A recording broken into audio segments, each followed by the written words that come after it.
Hello, everybody, and welcome back to another episode of the Slappin Kpop podcast. I'm Sammy, and with me today I have Kayla. Hello. And we are back again to recap the first round, so episodes 2 and 3 of Kingdom Legendary War. Yay. Yay. So fun. So, I think overall, thoughts, feelings. It's weird how, very just, apathetic I am to a lot of these performances in a weird way. It's I have, almost, no opinions. No opinions? On a lot of them. And also they seem opinions. A lot of opinions and also no opinions, and a lot of them just kind of blend together for me in a weird way. In a way, yes. Yeah. I mean, oftentimes we will list the groups on this show, and we'll have 6 of them, and we'll feel like we're missing someone because you feel like you should have emotions, and right? I don't care. But I have, so few emotions on, a lot of it. But also, when I'm watching the performances, I have a lot of thoughts and opinions about them. Right. But then I finish watching them and forget that they exist. And then it's just now I feel nothing. So. Yes. Overall, I feel very little. Especially considering the fact that I watched both of those episodes today. Yes. I did just do a lot of Kingdom today. Mm-hmm. So, shall we begin with episode 2? Sure. So episode 2 starts with us figuring out that Stray Kids has won. Mm-hmm. They get to pick for the performance order for the next performance round. order. For Great. round 1. Great. I'm gonna put it out there right now. And this isn't just a Stray Kids thing. Everybody that gets this power does this. They put too much thought into it because no one cares. It means nothing. It literally affects absolutely nothing ever. It affects It nothing. does not matter in the slightest. It changes slightest. nothing. Most people watch these performances by themselves as they are released on Mnet's YouTube channel. Yep. Which does not put them in context with the show, or I don't even think they release them in the right order. They have been this. Do they? This season they have been, because it's been pretty much because I watched a lot of the live streams of the episodes, and it'll go up 3 minutes after the performance is aired. So okay, they've been going up in order this time, but I know a lot of people won't even watch performances in groups they don't care about. So. No, that's why you see the very big gap in terms of viewing ratio. Because if you are a person that's not watching the show, which a lot of people don't watch the actual show. You just watch performances, and that's all you really need for this show anyway. So I mean, we watch the show because we're doing this nonsense. But if I was not podcasting the show, I would probably not watch it. We stopped watching Road to Kingdom episodes halfway through that. We did not watch Road to Kingdom at all. Because it got to the point where it was just absolutely nothing is happening in the actual episodes. I like the I think we're gonna get more interaction from these groups than we did Road to Kingdom. Yeah. Which is probably why we already have keep been watching. the in between performance prep sections have been a lot more fun than they have been in Road to Kingdom. So there is purpose here. Yeah, even though I feel like with them and with Queendom, they sort of had to, I think it's by nature of the groups that they got, they had to orchestrate reasons for them to be with Queendom. They put weird activities together where they would just interact. Yeah, and they had to play why? Stupid games and whatever. Yeah, which was ridiculous. And then with Road to Kingdom, they sort of put them in situations where they had to work together in a way. Right. And with this, I feel like a lot of them, excluding B2B, are from a very similar time, so they probably, there's overlap, there's people that know each other. Channy and Chan were just childhood friends, and they're just hey bestie, the entire show. I love it. I adore it. And then it's 5 amazing. of them are in a drama. I know, all 3 members of ATEEZ and 2 members of SF9 are in the same show right now. They are filming that show as they're preparing for this thing, and Mnet, I don't remember Mnet saying this, but Mnet told the groups to not interact with each other while they were preparing for performances, but literally 7 of them are filming a drama together right now, so you can't really avoid that. And we'll get to it, but during the SF9 bit where they are preparing, and SF9 does a lot of this, you just see Hwi-young in his drama, and in the foreground, Jongko's head. He's sitting in a table of 4 people, so he's facing the camera, and there's a person sitting in front of him. That it's person just Jongho. is just Jongho. They don't Jongho's head acknowledge. is right there. He is more in frame than Huyoung is. Let's be honest. And but Jongho's yeah, it is got, his back like, and his hair. And he's got bright red hair right now, and I'm like, that's just him. Jongho is that's right who there. this is. All right, but to go to the actual show, yes, they have decided that they're gonna do that, and that's basically the beginning. And also, I want to point out that from there we get our TVXQ appearances. To be honest, we are still completely unable to edit out Yoonho, and by the time he is gone and not in the episode, his scandal will either have been solved or forgotten. Oh yeah, no one cares about that anymore right now. Because it's been like 2 weeks, and I had to remind myself, oh wait a minute, oh they're still doing this, yeah they are, and that has made themselves enough scandals with this show by itself to like cover up the Yoonho scandal almost. Like, I mean, the thing with the Yoonho scandal is it actually involves the police. Yes, like he's gone because he's under police investigation, but like, yes, but also like that's not in the public eye every day. No, this show is. Oh, so before we get into like actual performances, I guess we should point out that stage budget like disaster. Yes. So before this episode 2 aired, there was a rumor going around, because I think the three companies who were not a part of this released the information that Mnet had apparently told all the groups there's a stage budget of like $5,000 essentially. Which is like, that's and then because there's a lot of backup dancers, there's a lot of everything, that budget very low budget. Very low, because you have to pay just for the people involved. And for the stage and for the costuming, that's not much. Yep. But apparently, this rule was, like, not correctly told to 3 of the groups. And we'll get to the 3 we will point out the 3 that we think follow the rules, and the 3 that just did not. It's pretty obvious, the 3 groups who were following the budget and the 3 groups who were not paying any attention to the budget. Budget? What budget? Yep. Oh, one of the groups... I mean, a lot of them, but one specific one that I'm thinking of just destroyed the budget and they shot it.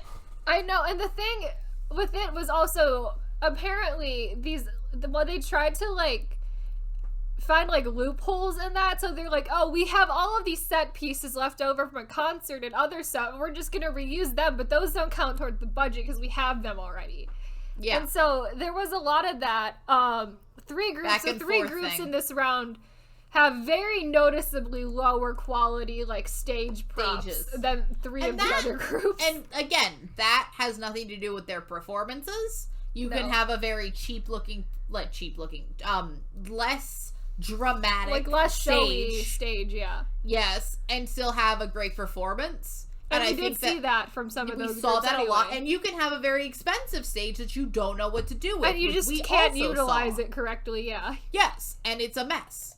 So we'll see both of those at this point. And honestly, I think that you need clear... I mean, I think that a lot of this is also the fact that these are different, like, actual companies. You have there's different money you want to allocate to a show like this, depending on your group, depending on what you want out of this show, depending on how much you think you're going to get out of this show. Yeah. Let's be honest, not everybody wants to have not everybody is going to put the same amount of effort into this. No, not at all. I think a newer group like ATEEZ is going to get a lot more out of this show than B2B is. Oh, for sure. Just by the nature of the fact that B2B has been doing this for 10 years. Mm-hmm. But generally, I think that there should be something in place that does sort of even the playing field, because there's also companies that don't have the money. And you know what? Mnet decided the way to fix this problem was, instead of being stricter on the budget, is to throw out the budget rule entirely. So now we're in a battle of the money. Who can spend the most money is what this show is becoming. I don't think is going to make better performances. No, it's going to make it worse. Make worse performances. I think that just them announcing that today is like has the ability to like ruin the show. So. Which means that it won't take effect in the next episode. I think it'll be the next episode after. Is filmed. We're going to get finale performances are gonna be fucking wild. Oh my god. How many episodes of the show again? 12? I have no idea. Because I think it's gonna be if we're going the pace we're going at right now, where we get 3 performances a week, and then round 3 is like weirdly split into like round 3A and 3B like it normally is. It could go a while. I don't actually know. From what I'm seeing here, it should go until June 3rd, which means that it's 10 episodes. Okay. Which we gotta pick up the pace. Because we're at 3. Next round will be 4, 5, 7. 6, 7. Oh, 8. we got a long. So round 3 is gonna have to be like a 3A and a 3B or something. Yeah, round 3 might be, and then they might.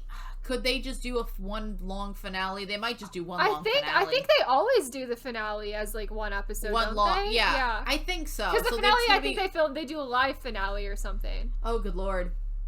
I don't actually know if that's true. Oh, but also, next episode we won't have Yoonho. Yoonho will be gone. So we have to stop pretending that he's not here when he is standing there the entire time. So I think this is the official knee slapper goodbye to Yoonho. Goodbye, Yoonho. Bye, Yoonho. Hope your police investigation works out.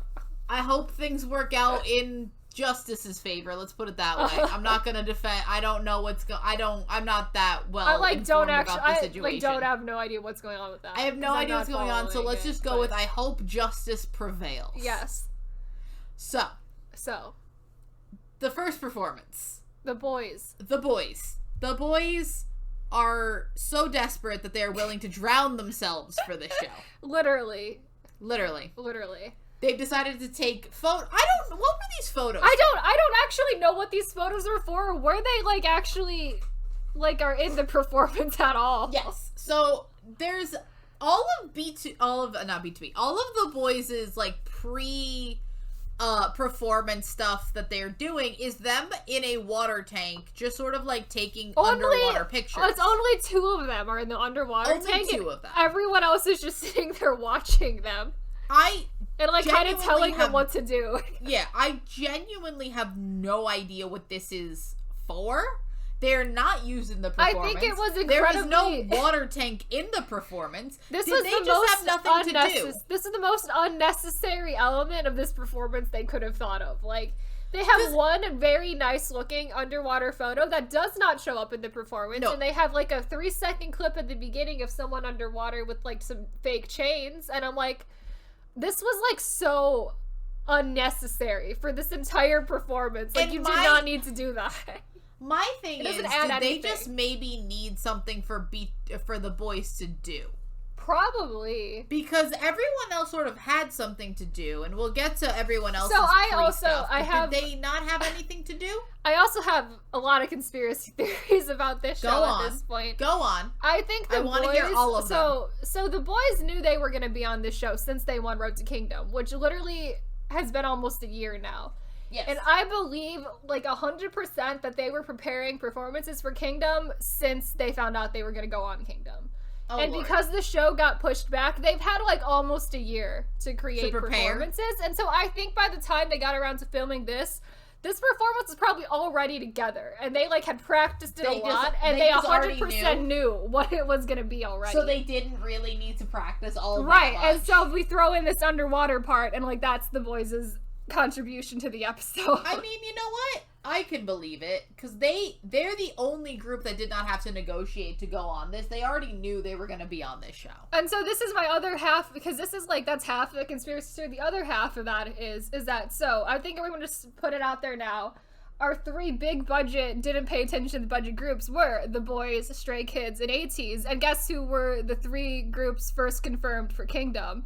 Were the boys, Stray Kids, and ATEEZ. That also gave them like an extra 2 or 3 months over SF9 Icon and Beats to Be to start preparing for the show, because the 3 of them didn't get casted until months later. So I think you're right. I think they started, like, all 3 of them, I think, started preparing for this earlier than the other 3, and they had all these things prepared.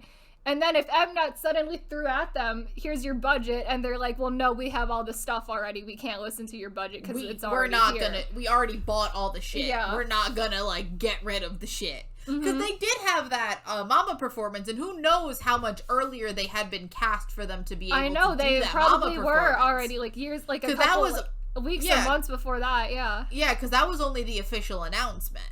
So who knows? This is actually, I believe this is true. This isn't a conspiracy theory. This is the knee slapper, like, truth. Because I almost think that because Kingdom got pushed back, because Kingdom was supposed to air in the second half of last year. Yeah, it was supposed to air the end of last year. And then it got pushed back because they didn't have an issue with casting. And so I think the boys were obviously going to be on. And I think Stray Kids and ATEEZ are probably the two groups that were like confirmed on the show.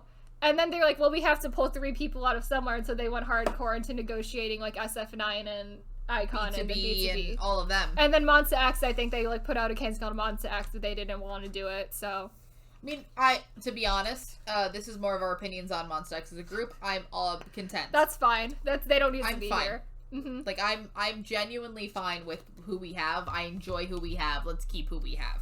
And so I think, if anything, this first round performance, I think, does show that those 3 groups had a lot more time to prepare for this. It's very likely they had months longer to prepare than the other 3 groups did. Not even just more time, just more money.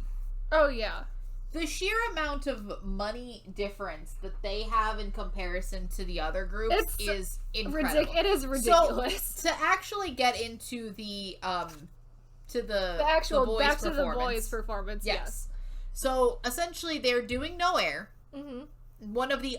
They're running out of songs. They really are running out of songs. I think they'll be fine though, because I was thinking about. I think they have just enough. They can't do a third season. So they perform someone else's song next round. Round 3A is usually when they do vocal, dance, whatever battles. Evaluation. And then bullshit. if we're following Queendom, 3B was like they do a fan song, and so likely they can do a B-side for round 3B. Hopefully. And then it's their original song. Hopefully the fans decide on it. But the boys decide on Whiplash. I want Whiplash. I want Whiplash, but the boys are out of songs right now to perform. So this will be fun. To mainly give fans, if this ever blows up in any fandom, an idea. Can we just pick the song that the fans should pick? Yes, I want Whiplash. I'd be okay with Salty too. Salty's nice. Very good. Yeah. I would even be okay if they went with they've never done Bloom Bloom. If you want a title track, get them to do Bloom Bloom because that'd be fun. And I want them to I want them to be happy. That's cute. Yeah. Yeah, I want them to just have a little bit of fun. I think I kind of would like to see them do a cuter song too, because they've been doing all these large theatrical things. Go back and have fun for a little bit. Yes. So to the actual performance of No Air, and then we'll get to my opinions about just the sheer drama on this show. Oh yeah. Not the internal drama, because we've talked about that already. No, to the dramatic stagings. We'll get to that. Oh yes, the stagings. But No Air, it's very Night King, Game of Thrones type shit. And they named this arrangement No Air, A Song of Ice and Fire, and I'm like, so this is the Night King is what this is. Yeah. Also, there are just hands. What it reminds me of is if anybody saw the one of the girlfriend pulling the boyfriend, those famous photos, it's just that. But it's just random women's hands. I really hate that. There's no body. There's just a pair of hands. It's supposed to be in a weird first person perspective thing. I don't like it at all. It's very weird. It does not feel. Also, it doesn't feel first person. It just feels like there's a pair of disembodied hands. And I don't like this concept generally ever, and I don't think that they executed it amazing or anything. So it's nor just do I weird think to this me. fits the song. It doesn't fit the song, and also I kind of get what they were going with the ice thing, because they're no air, no breathing, and it's ice, water, and water drowning, water, ice. Yeah, yes, how we make that leap into Game of Thrones is there's a large leap of logic. Because I think you can allude to Game of Thrones in this. You can make it icy, but they went full Game of Thrones with White Walker. We have White Walkers, and I'm we didn't need to go that far. You could have just made this you know how make a reference to produce Ice Queen in Chuang 2020. We could have just done that type of theming. We didn't have to go full Night Walkers or whatever White Walkers Game of Thrones. No, it's and I think the overall issue with this show. And this is now just to talk not so much about the boys, because I have no actual more opinions on this performance. Mm-hmm. It's mostly fine, just very underwhelming, most of what they've been doing on this show. So I think I mean the 2 episodes. Yes, I think I figured out what I don't like about it. is that I think they have the show so or much... this performance? No, this performance particularly is why I think I find it so underwhelming and, like, not as good as their Road to Kingdom stuff. Is Road to Kingdom had, like, really cool, like, I think, moments in their performances, as does this performance, but in Road to Kingdom, it was, like, choreography moments that, like, they were responsible for. Like, I'm just going back to that Danger performance where they do the, like, jumping off, the people on the ground. Three people's backs. Yeah, that's cool. And then there's, like, cool stuff in that. And they have that in this, but they're more so, like, they're related to staging than they are to, like, actual things that they're doing. It's like, there's a part where Sun was just, like, hanging from a rope, and, like, yeah, that looks cool, but all he's doing is he's hanging from a rope, like, 6 inches off the ground for a little bit. And, like, it looks cool because of the background and staging, but, like, it's really not that impressive. And then they do the thing with Juyeon in the sheet, and I do think that part is pretty cool. But that's, again, like, another, like, weird staging thing. It's more choreography based, but it, like, when you look at it, it really isn't that impressive to do overall. And I think that's their problem, is they have so much money and they spend so much money on the staging, but they don't really know how to utilize it well, so it helps their performance in a way, I guess. It's weird. Yeah, no, I get what you're saying, and I agree with it. I think that just overall this show also is so, and this was a problem with Road to Kingdom, it's so in on their theming.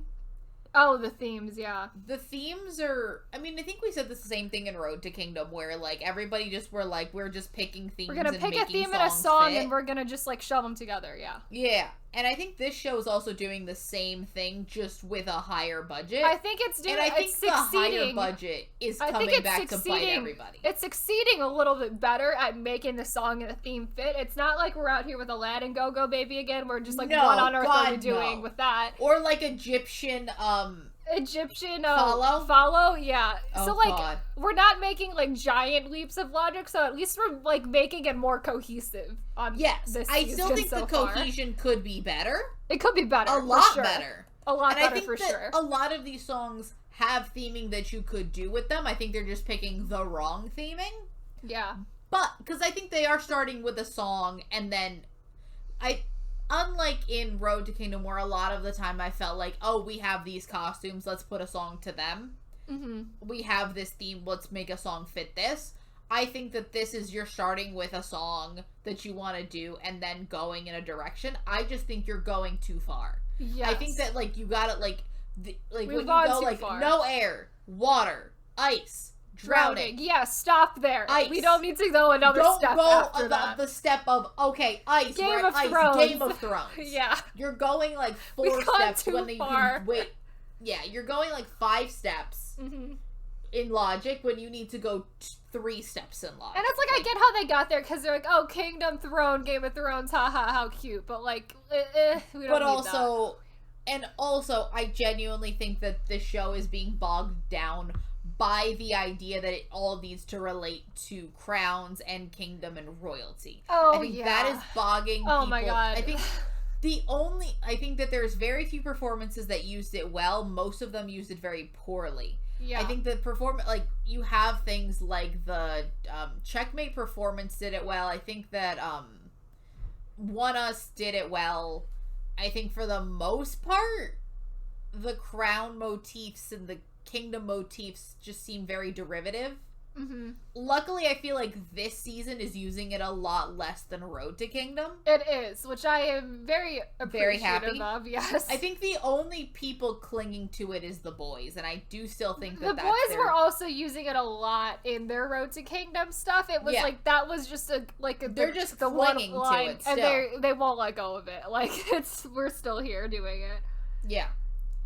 So I do think that it is just time to let it go. The boys. I think that's really gonna be their downfall in this show as a whole too. And it's think that I could tell it from the beginning, from their intro performance, and they're still doing the exact same thing. Like, they haven't. Well, not just that, but also they've had months to do this, and they've still decided that this is how they're gonna go. Yeah. Like, I think that all of their performances are already planned in it, like, now. Oh yeah. They already know what they're doing, and it's too late to course correct. So nothing we say is gonna matter. No, not at all. Alright, so moving on to who does next? Icon? Icon? Icon. Okay. Yes. Icon's pre-performance segment is very fun. cute. It's so very cute. I love them. I think Icon are the stars of the show. I love Icon so much. They're so adorable. They're so wholesome, and I'm here for it.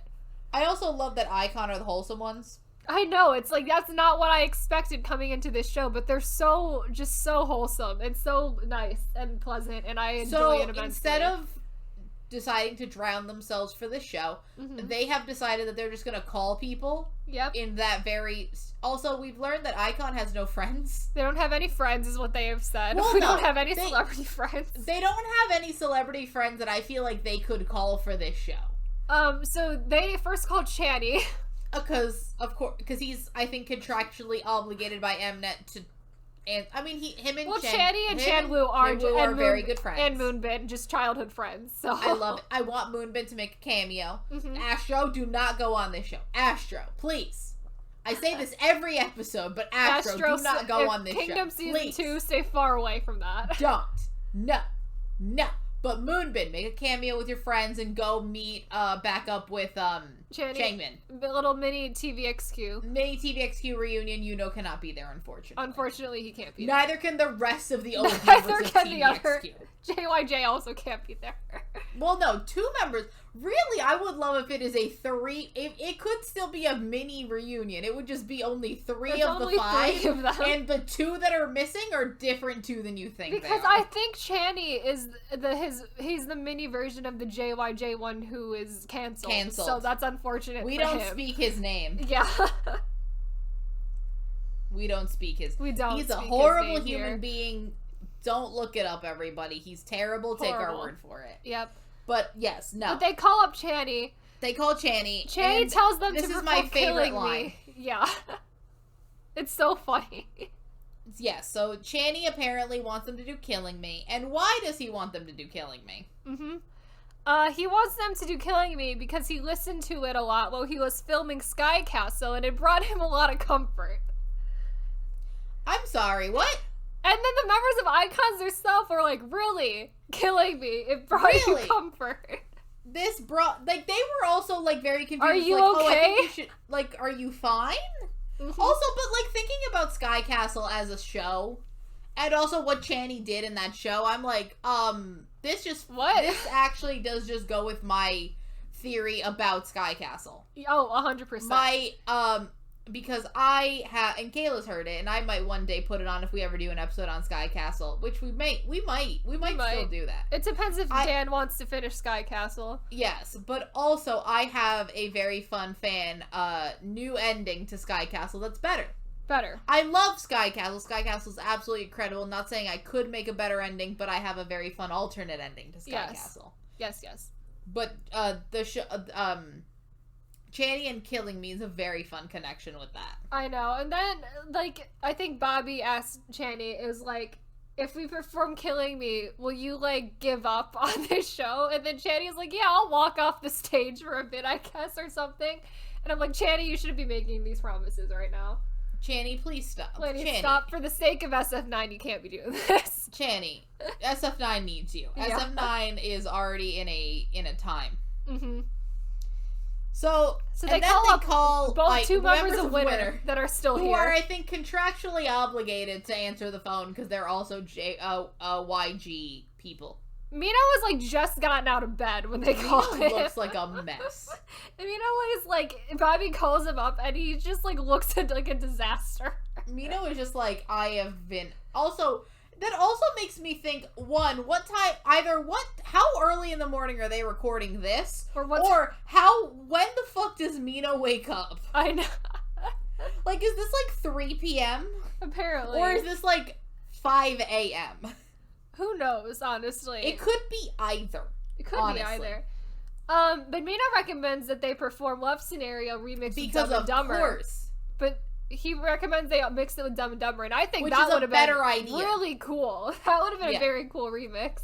That's a better idea, honestly.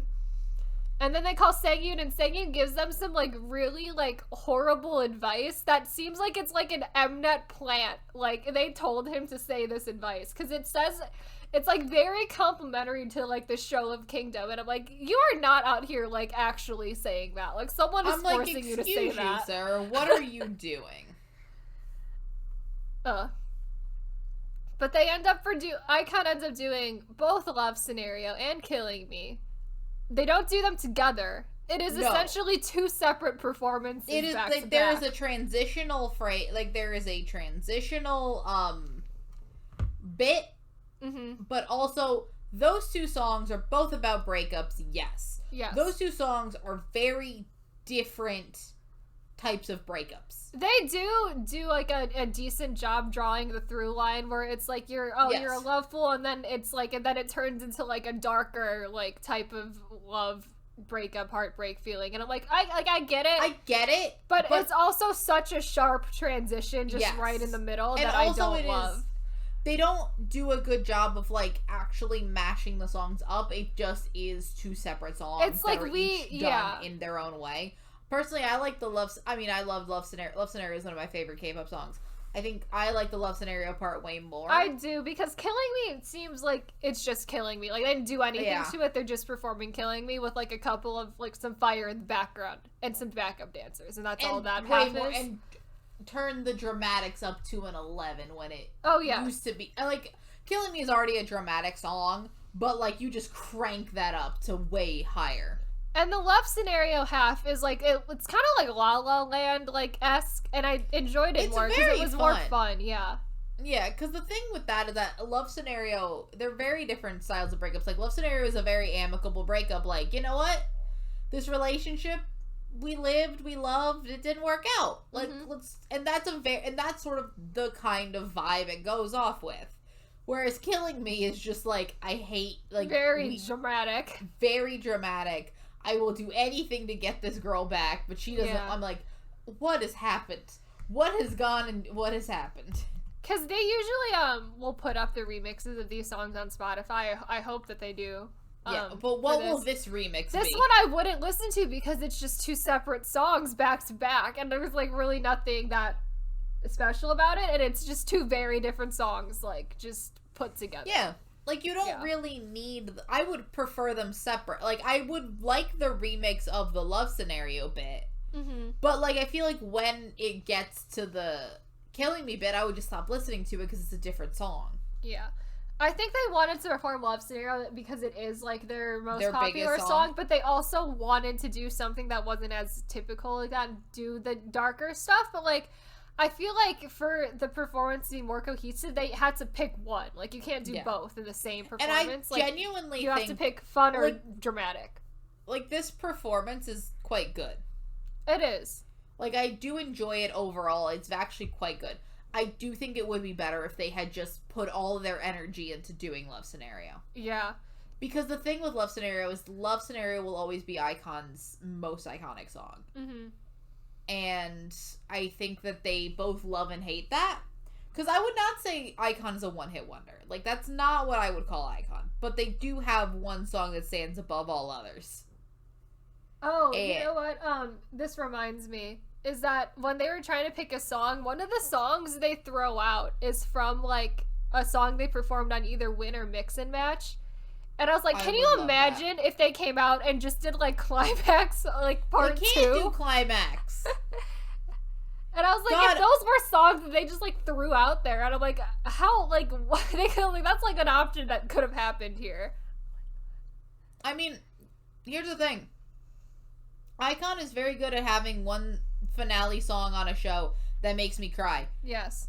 What I will say, if their song is just Climax Part 2 for their original song, oh my god, could you imagine? That would be amazing. Oh man, I wasn't even thinking about that until like right now, and I'm like, that's amazing actually.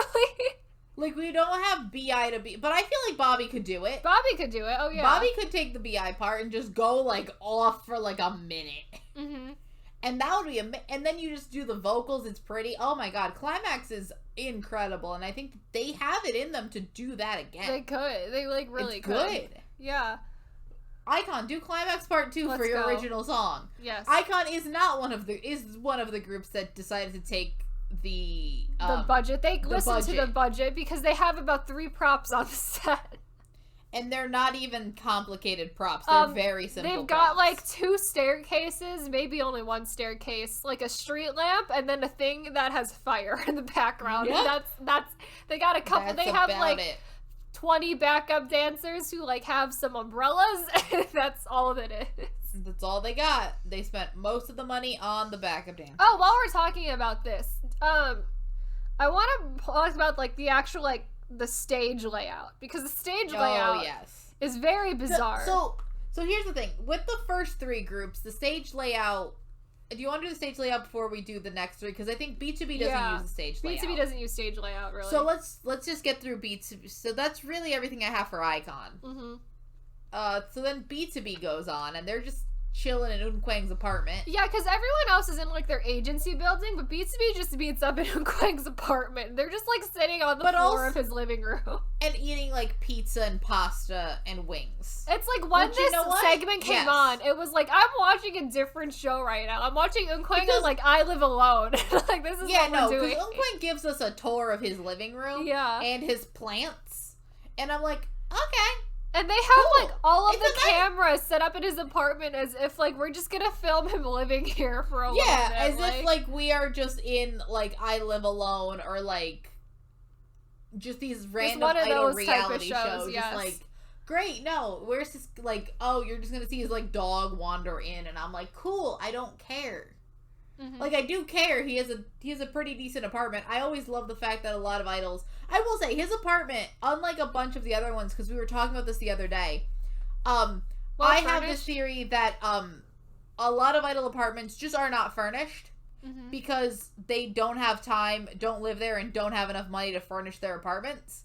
Yep. Because they just have a couch, and, like, they have no rugs. And they then have no the thing tables. Of all of the frames on the ground has a lot of, it's like a common theme. Yeah, like no one actually, I mean, I guess you live in an apartment, you probably, depending on your apartment, you can't hang things on the walls, but also why are the frames on the ground? Like, I have a lot of questions about how idols furnish their apartments. His apartment actually looks furnished. And his apartment, like he lives, small, like it looks livable. But it's cute. Like he's there, yeah. Yeah, it looks like he lives in this apartment. Mm-hmm. A lot of idols look like they're just sort of there. I'm like, what? Even when there's like 10 people living in an apartment, you'll just have one sofa and that's it. And I'm like, do you not live? How do you live? Oh, right, you don't. You just go. You don't. They just don't live there. They don't. You just don't live. You just go there to sleep and then leave. Mm-hmm. All right. Moving on. In Kwang's apartment. It's there. It exists. So they go through a bunch of their songs. Yep. Of do they want to dance? Do they not want to dance? B2B has 2 very different phases of their career. One where they danced and one where they did not dance. And then for a while they were going down the path of, oh, we should dance and do like an intense performance because we don't do that and it would be good. And I'm like, no. Like, no, you should not do that. Like, I'm scared for your, like, you have not danced in years. No. In like a massive stage like this, I'm scared for you. No, please don't do that. Do well. I am begging you, please don't do that. Yeah. You have to do that next episode anyway. Yes. Give yourself another week of rest. Mm-hmm. And so they settle on doing Missing You. Is that it? Yes. And they that was like their like biggest hit ballad too. They do it in like a traditional like theatrical remixed version of Missing You, which is very pretty. I like what they did to it, the arrangement. Oh, it looks very nice. They look very cute. I like the fact that they have now just decided that Minhyuk is their secret weapon. They really know that Minhyuk is like their best member, and they use him like the most. Like, this boy is out here like his ability, yeah. Vocals and most of the vocals and rapping and all dancing is Minhyuk. Like, they really have to do everything. Apparently all of the sword fighting. Yeah, anything that involves like dancing or like action, physical activity, Minhyuk. They just pull out Minhyuk. Got it. He's also there rapping and singing. He is like hard carrying them so much right now, and also in a substantially like more embellished outfit than everyone else. Oh yes, So he looks great. He is great. We love Minhyuk. Love him. And this is actually a good performance. It's very simple. They did go by budget. Their stage does look the best out of the three groups that don't have budget, because they have a relatively simple set, because they don't have that many backup dancers, but they do just have a lot of trees, like fake trees. Yes. And it looks very pretty, the way that they just have all these trees, so it looks like a forest, and then they have these like moving like panels, but they're like those traditional panels, so it looks like it fits with their theme, and they use it for like the action sequence and everything. Yeah. So they did they did a good job with the budget that they had. Utilized that very well. And also I think that like B2B has the added benefit of like every group does traditional performances all the time. Everyone does them, and it's just a concept you have, and that kind of performance does work best with simplicity. Mm-hmm. And they picked a very good theme for that, and I think it looks so good. It looks so good. It was very pretty. Their set was pretty. They looked great. Like the arrangement of the song was very pretty. Like it balanced. Yeah. Also, I think that again, throwing money at this stage, not good. No, would make it worse. Peniel rapped less, which was what we told them to do, so that was good on them. They listened to us, and you were rewarded for it, so congrats. Mm-hmm. Also, I do think that if they use the stage correctly, in that they don't really use the stage. There's like two halves to the stage, and they only really use like one half of it, which is I think good. all three of these groups only really use one half of the stage. The boys use all of it. But in a way that's like way more like it connects better, because they have like all of their mountains and like their stage set up in the back half of that stage, but then they don't go back to there once we're out of the beginning half of the performance. Yeah, so. It's like it's used as a set piece and not like something where we're like flying back, like we're running back and forth to. Yeah, and then Icon literally I think does Love Scenario in the back half of the stage, and then just Killing Me on the front half of the stage. So it's essentially like they could have been there's two separate stages for two separate performances. Mm-hmm. And I think I don't remember exactly how B2B's is set up, but they might have that forest thing set up in the back half of the stage, and then the other stuff in the front. Yeah. I just think that all of this could be done on one stage. All three of these could be done on one stage. They could be done on one stage, and also the stage doesn't need to be shaped as like dumb as it is.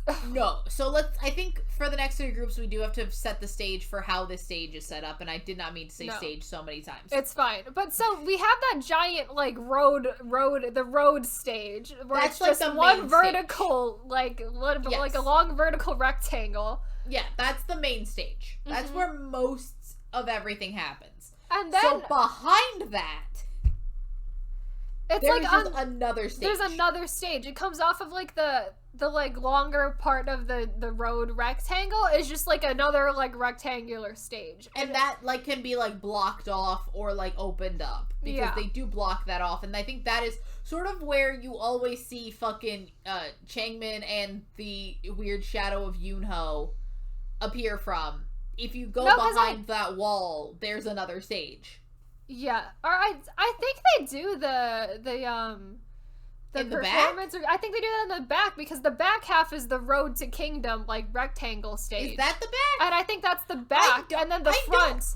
And the only reason I know that is because like that when they go in the back for that ATEEZ thing, it's very rectangular. Lord. So like I think that's the road half, and then the front half is the regular stage. Look. Everything is filled with lights. Everything is filled with fire. Everything is filled with cameras at all times. I can't even understand this stage, to be honest. Because it's so stupid. It looks like, I think they realize that, like, we can't have this dumb, like, road, like, rectangular stage for the whole thing. So they just built another stage on the side of it. I think that they realized that they hated the fact that for all of the Road to Kingdom performances, they had to keep like swinging the camera around back and forth. Mm-hmm. So if you just have a backstage and a front stage, they could just be on two separate stages. Oh yes, and you can cut between them. Mm-hmm. And so the stage is essentially two stages, but that are not the same shape, just like kind of shoved together. Mm-hmm. But it makes for the thing that a lot of the groups do, where it's like you use one half of the stage for something and the other half of the stage for something else, but it's very unnecessary. And then the problem then becomes when you don't set up and this is the first half of the groups did not have this problem. the second half of the groups do. Some of them do, some of them don't. Yeah. Where you did not set up where everything is. So I don't know where I don't know where we are on the stage. Because also the fact that the lighting always changes so that you don't have consistency at all with where everyone is. Has it been a cut? Where am I running to and from? Like, there's no setup for the space. Oh, yeah. You're just sort of randomly... People are randomly popping out from different directions, and I don't know where they are relative to each other. No. Like, are they in the same room? Are they in the same stage and we've just, like, switched I directions? watched a fan cam Or one of, in the back and one in the front? I watched a fan cam of a few of the SF9 members for their stage, and they are, like, booking it all over the place on the stage. Like, I mean, you can tell because they are running. Yeah. They just show up places, and I'm like, hello.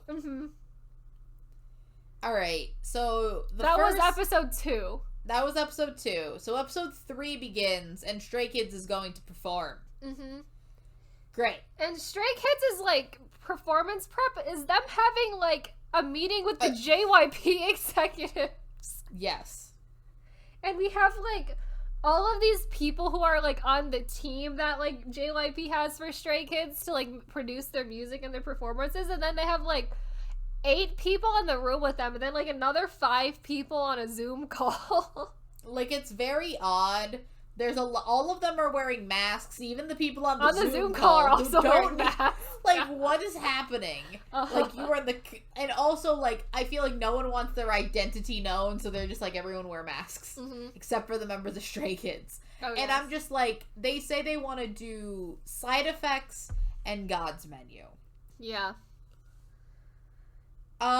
So, I have questions. One of them is, why? Why? 2 of them is, why those 2? 3, what's happening? 4, someone needs to be fired. I'm kidding, obviously. So I like the actual arrangement of them together, Side Effects and God's Menu. I think they actually, like, fit together as a whole song. Like, I didn't have any issues with the actual arrangement of it. I hate both of those songs to begin with, so let's just get that out of the way.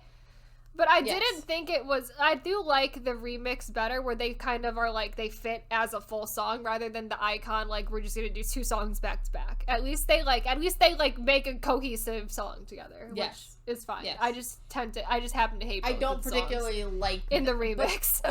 The bigger problem is not the song. The song itself is fine. The song itself is not the problem. The problem is the theming.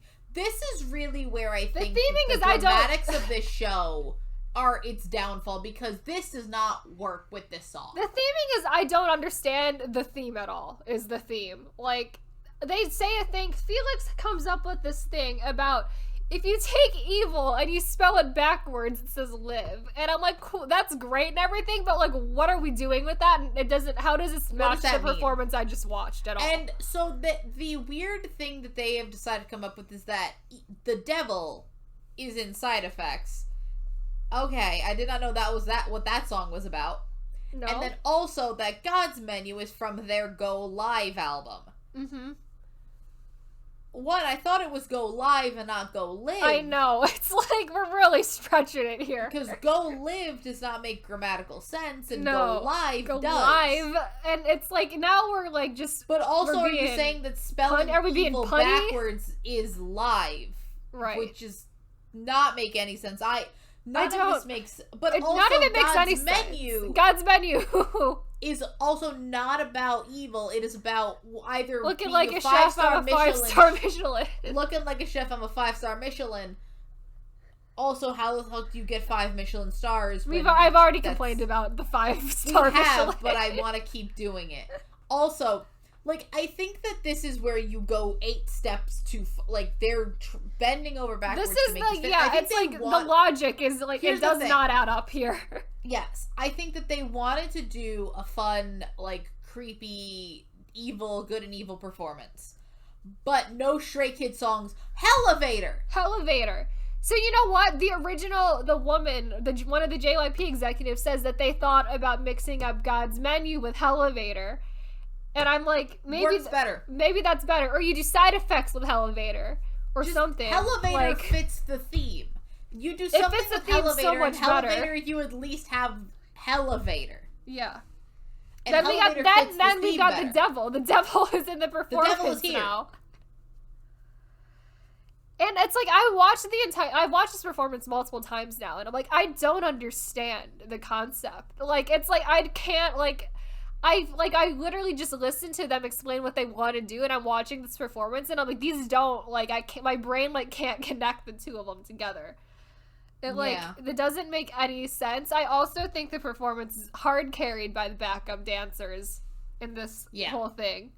It just seemed like a lot of it was focused on, like, dramatic moments. Mm-hmm. And not so much on, like, a cohesive performance.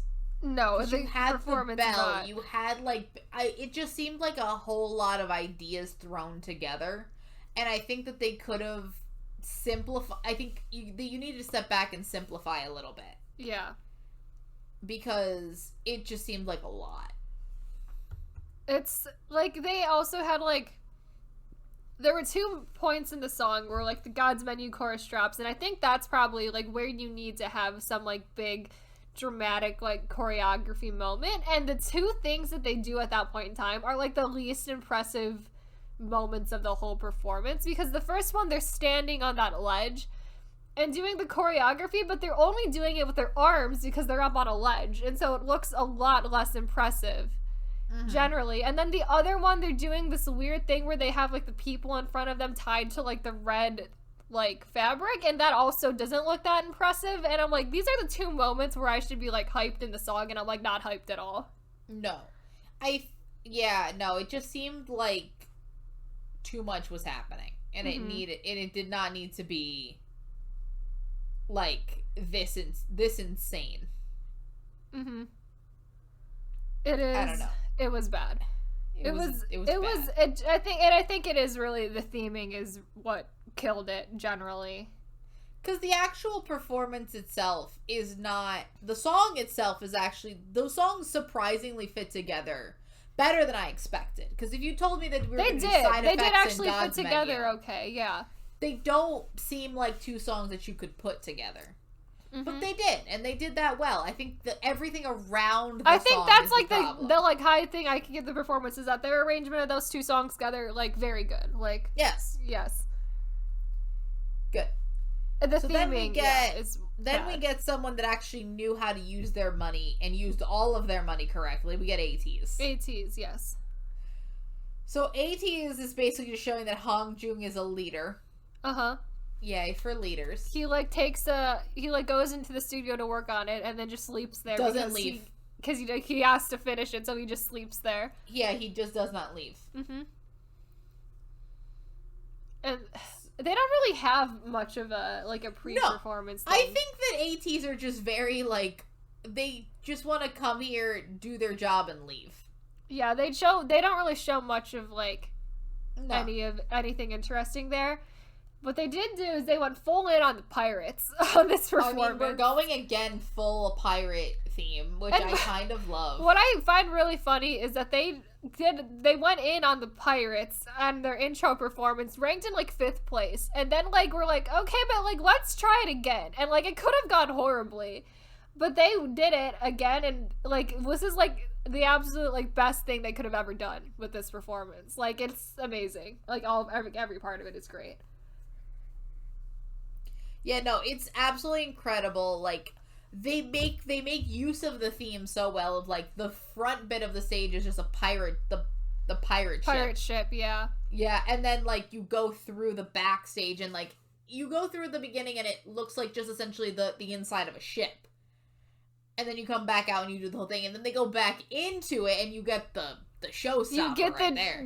This is, like, when I first saw this when I was watching it live, I was like, holy shit, like, what is happening? And then I watched it on a Discord call with you. Yes. And I was just like, oh, fuck. I'm like, what's going on? And they have, like, oh, fuck. We go back in the ship, and there's a giant animatronic tentacle coming out one side of the stage. It's amazing. I love it so much. So huge too. Like, it's massive. Like, it's so well done. Like, it's like straight out of like a Pirates of the Caribbean like Disney ride or something. Like, it's just a massive tentacle. No, it's amazing. It looks so cool. They use so well. It hits at just the right time in the song. They fucking they shoot the thing. It's great. Oh my god, it's amazing. And then you come back out, and that's not the end of the performance, because then you also have the fucking Jung-ho high note. Oh, yes. The Jung-ho high note is also a high point of the performance. Yes. I think this whole performance is just amazing. It's really good, because they do Wonderland, and, like, they remix Wonderland, so in the chorus, there's, like, this pirate music in the background, which is really good. And I think this is where it's, like, the theming added to the performance, where it's, like, they took a song, and then they, like, really went full in on the pirate theme. And you can tell that it's a pirate song just from the remix to begin with. And then with all of the staging, and they told, like, a whole ass story in the performance, too. And it was just really good. The theming went so well, like, everything, like, the choreography and, like, everything else they did around it was, like, just so good. Yeah, no, it's absolutely incredible. Like, it's, again, much like a lot of the issue the show has, just like it's taking a song, take one or two steps of like pirates fighting a monster, Kraken. Let's get the Kraken. Let's get the Kraken in here. Mm-hmm. And then you stop. Yeah. They didn't make it. Oh, it's Wonderland. Let's do pirates. Let's do also then add like a Peter Pan theme. Oh yeah, it's like we didn't take it a step too far. Yeah, or like Alice in Wonderland. I'm like, no. Yeah, like also pirates with Alice in Wonderland, and then it's like Captain Hook, or like no, that's Peter Pan. Never mind. It's Peter Pan again. But like it's like we didn't go a step too far with the pirates. We didn't go a step too far. Where it's like Wonderland, Neverland, Peter Pan. Like no. AT's like pirates, and then it was the performance was pirates, and then we got it. We got it. We got the theme. We have a great arrangement for this song. Yes. We're gonna go all in on this theme, and it works. Simple is better. Yes. Simple is better, people. They definitely. I know you want to be extravagant. You don't need. Yes. You don't need it. This is the group that did the best job with being extravagant, though. Like they. Oh my god, so much money. And they definitely were the group that used the stage the best as well, because they have the pirate ship, the front of the pirate ship thing, going alongside the opening to the back half of the stage, and then they have like a sheet that says ATs on it. So when you go back there, you're just essentially in a completely different area, and that's where they have the Kraken tentacle and everything. Yeah. And it's like a really smart use of the stage, yeah.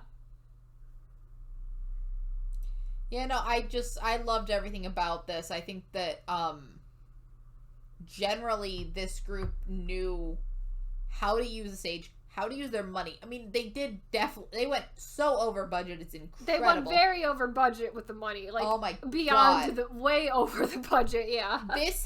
This is, I mean, no one would do this for an end of the year award show, because when the fuck would they allow you to do this? No, and it's like also, I just the budget of that kind of level. I can't even get over the fact that they got that giant animatronic tentacle for like 40 seconds of this performance, and like that's all they're ever gonna use that for. Like, what the fuck? Where does that go now? Like, what do they do with it? What does KQ do with that thing now? Oh man, is that why they have to keep bringing back the pirate thing? They needed this for like one of AT's concerts, and they used it for Pirate King, and they're like, well, we just have to do more pirates, because now we have this pirate ship, yeah. Yeah, we have to keep doing this. Mm-hmm. So now ATs are just pirates.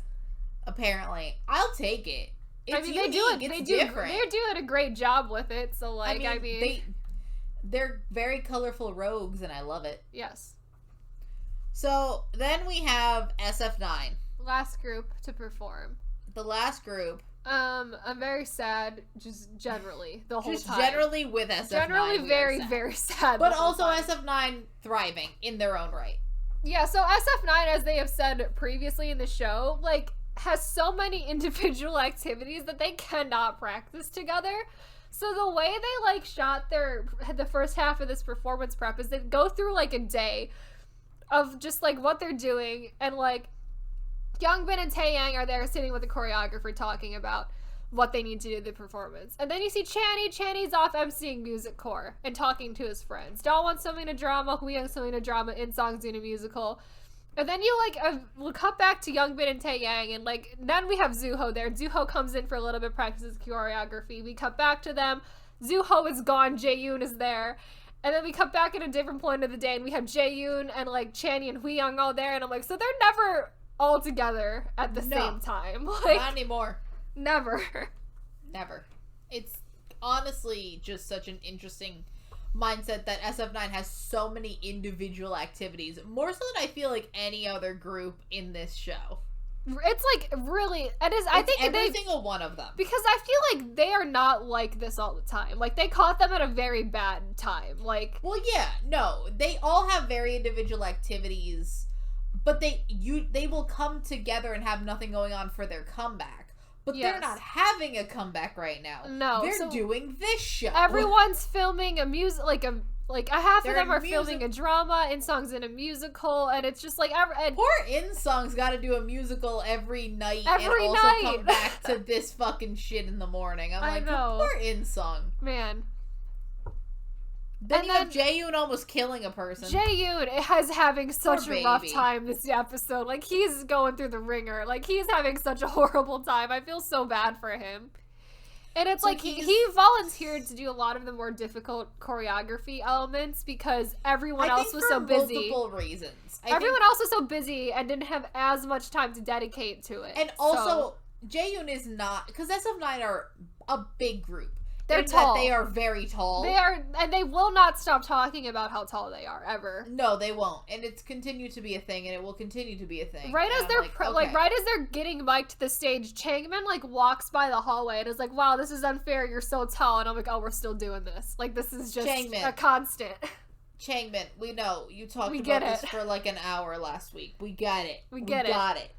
Oh my god, we got it. Mm-hmm. But I do think that generally, you need someone on the slight, even if you're gonna, because the stuff that they're doing is that they need someone to jump off the back of like 3 people. Yeah, you run up like a stairs, like a staircase of backup dancers, and you jump off the one at the top. Bodies. Yeah. Yes. So essentially, you're stepping on 3 people and then jumping off. Mm-hmm. The thing with that is that even like any inch or two is gonna make a difference in weight and in terms of how you land. And 1, they want you to land correctly, and 2, they don't need one of the biggest members of that group to jump off people's backs because that's gonna hurt. Yeah. So, SF9 already being all massive, you kind of want someone on the smaller end. Channy's probably the smallest, but Channy's got a bad back, so you don't want him to do it. And also, Channy's doing, like, 8 other things. Channy's doing a lot. I think Jaeyoon is probably on the smaller end of SF9. Yeah. And also didn't have anything going on that week. But Jaeyoon definitely did just injure himself after practicing this multiple times. So now he is also injured as well. So now he is injured. Yes. Because genuinely, I think the thing with SF9 is I think all of them are too big to do these stunts. I think they probably have to stop with the stunts because they're too tall. They're just too tall. They're too tall. The stunts they can do is lifting others. Yes. People should not be lifting. No one should be lifting them. Yes. Also, they're not known for their stunts. No. So they're already not like the last stunt I remember them doing is like their debut shit in Jungle Game. That's like literally the last time they've ever done stunts because that was also when they had KO and that was a little bit of a stunt, and then Taeyang does his like weird circle flip thing or whatever in Roar. Yeah. And then they don't do stunts after that. Like, we're done with it after that. But also the fact that they have just gotten taller since then. Yeah, Channy is like a grown adult now, so he's grown. All of them are grown. Several inches, yeah. All of them be grown, bitch. Mm-hmm. They're all too big. They're so tall. All right. But Jaeyoon is really, like, having a bad time. He's injured, and he is, like, having a lot of self-confidence issues, and I just feel so... Because he's injured and can't do the jump correctly, and I just feel so bad for him. I know. He's sad. So... Yes. So they do Now or Never. Mm-hmm. And it's a very interesting it makes sense. It makes a lot of sense. Another performance where the theming makes sense. It's because, so they renamed the performance as Jealous, which is, I think, absolutely the smartest thing ever, because they know that, like, every international fan thought that's the word that they were saying in the song when it came out. I thought it was jealous for a little bit. Yes. 100%. And I think it's actually very smart because the theming of this round is to the world. And it's supposed to be like, what song do you want to show your international fans? And so the fact that they did that and they had like the self-awareness, like renamed the song that, I thought was like absolutely great. Like I loved that.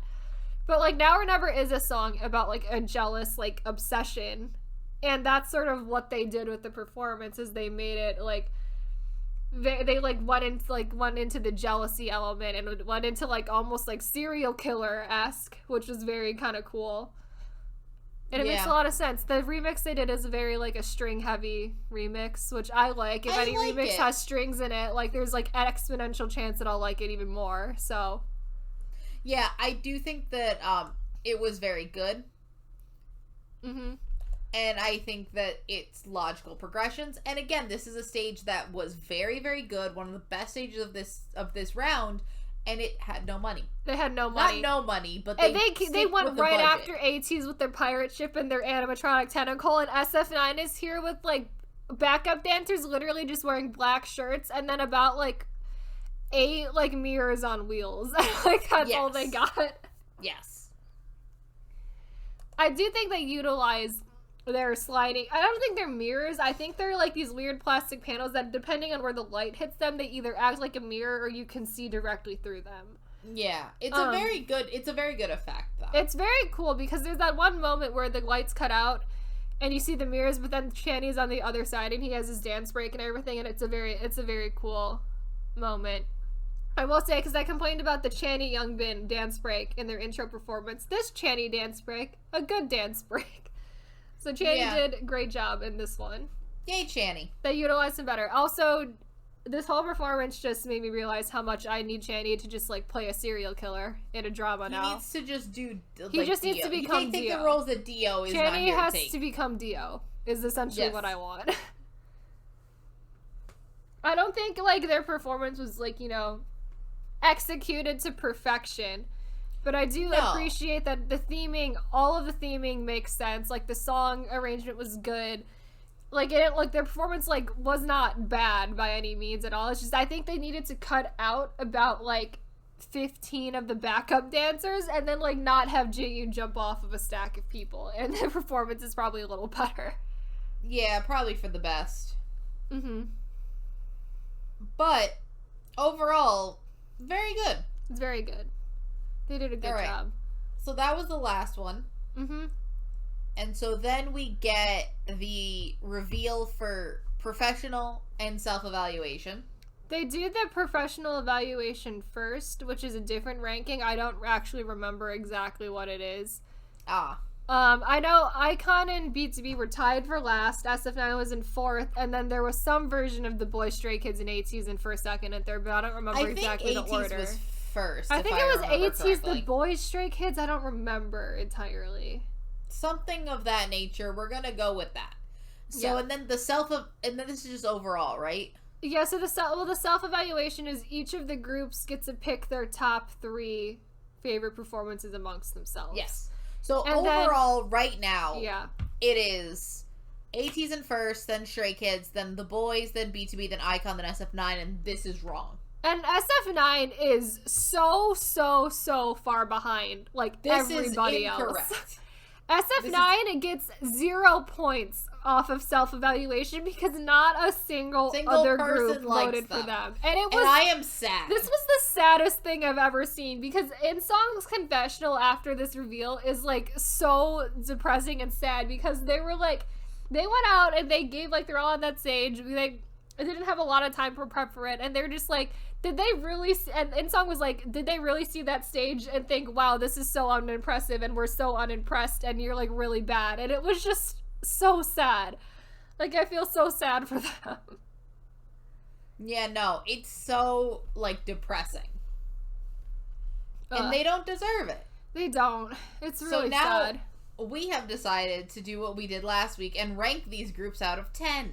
Mm-hmm. Yes, it is out of 10. Every round gap of performance. Every round we will probably rank them out of 10. So this is just where this is the system we use now. Yes.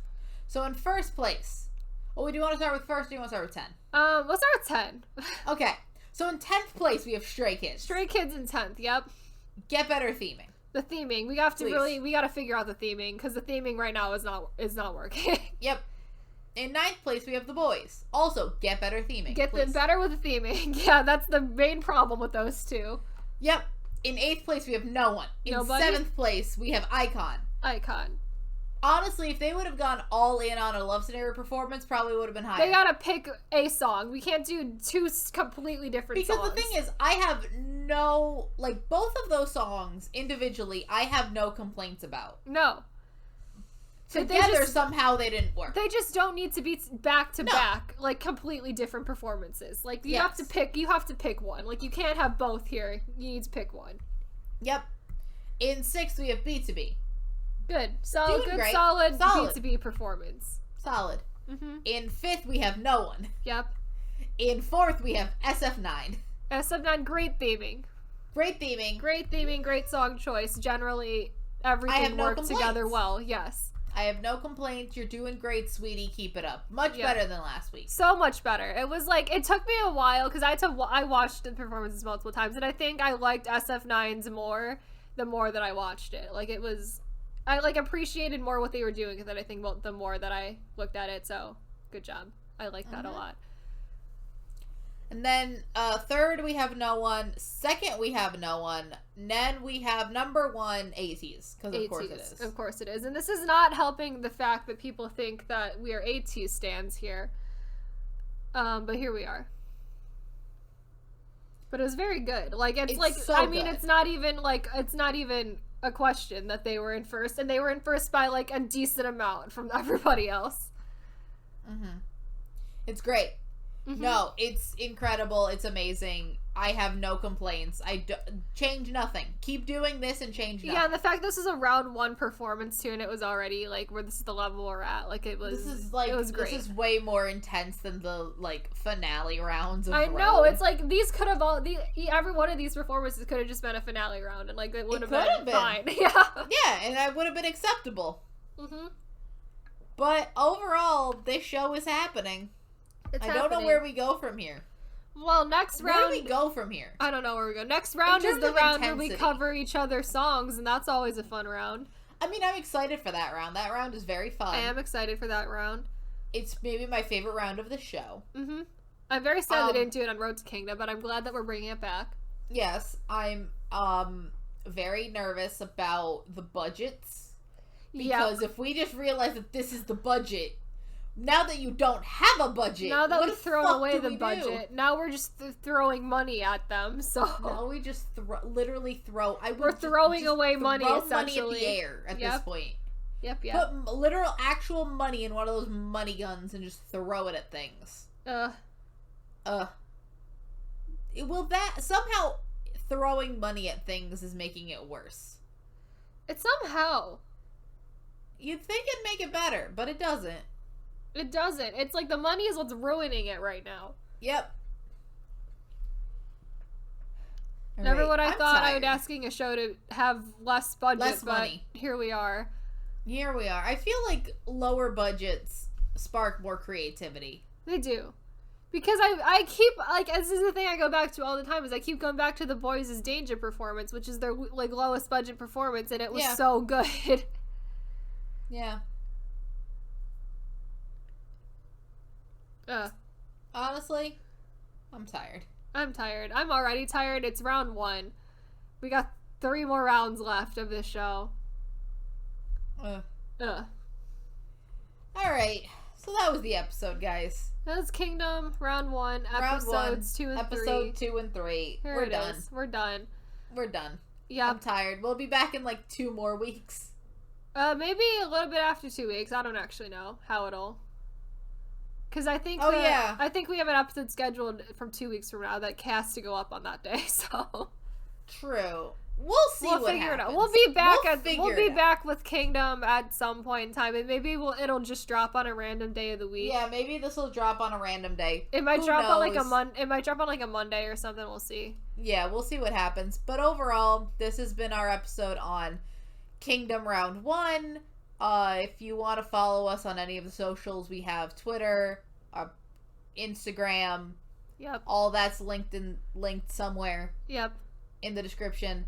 Also, if you watch us on YouTube, we're on all the podcasting sites, and if you're on the podcasting sites, we're on YouTube with fun bonus videos. Yep. And that's it. That's it. Bye. Bye.